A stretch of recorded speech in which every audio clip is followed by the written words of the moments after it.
Everybody, I'm Nathan. I was Emily's boyfriend, friend, and me and Emily had a really special relationship. In fact, we one day I received a message from the way we met. She just one day sent me I got a message on Facebook out of all places from her. One day, it was back in August of 2019, and she just said, "Hey, I think we might have met before." And I think, that was really just kind of her way. I've never met her in my life, and I thought maybe that was just her way of saying, "You're cute, and I want to get to know you more." So,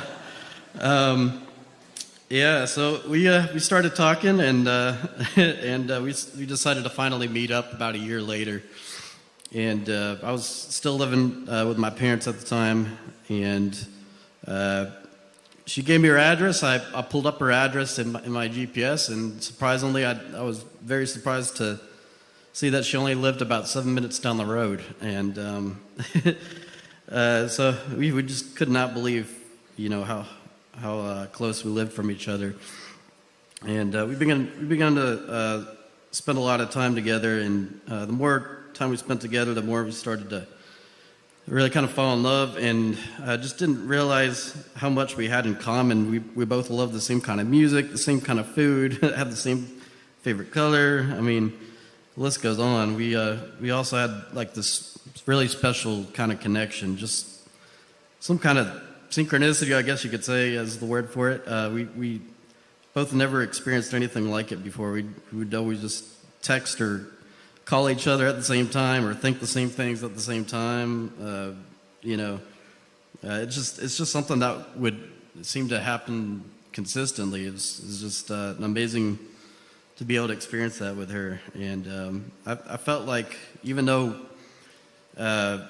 we only knew each other really for 2 years, when we started getting together, it just felt like I've known her for years. It was amazing, and she felt the same way.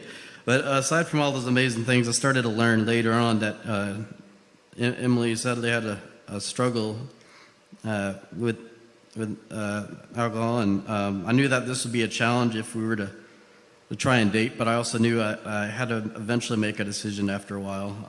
I knew for myself that I couldn't just stay friends, because it would be too hard knowing how much I loved her. So we decided to try dating and see where things would lead. And things were great for a while, but our relationship, of course, had its ups and downs over the course of 2 years. And I still loved Emily regardless, and always saw the good in her, even if she couldn't see it for herself. Our love grew so deep and strong that nothing was going to be able to separate us. We knew that we just couldn't do life without each other.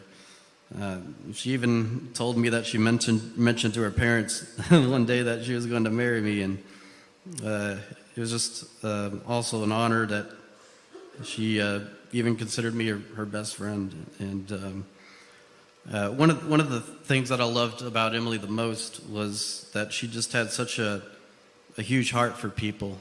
I remember one time going with her to the grocery store, and she just see these homeless people on the side of the road, and she just wanted to help them. She wanted to buy them food. She's like, "Should we go into the grocery store and buy them some food?" I was like, yeah, absolutely.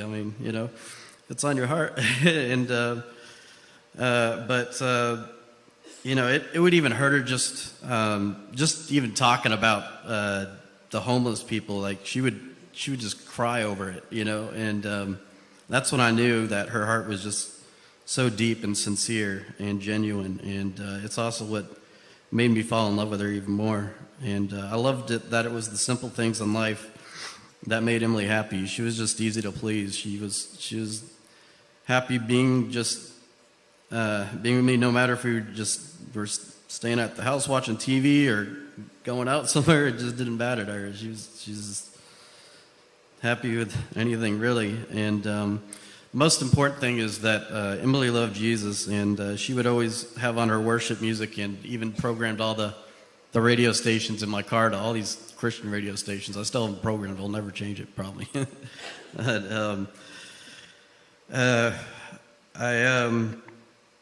I know that for her, listening to worship music, it helped her get through a lot of really difficult times. And if you just go back and I actually made a playlist on YouTube recently of all the songs that she would listen to when I was around her. And if you just listen to the lyrics to a lot of those songs, you can just hear that she's listened to those songs because it encouraged her and helped her to get through the difficulties of life. And for those of us who believe, we can rest in knowing and have full assurance that she's in heaven at this very moment and that she's no longer suffering.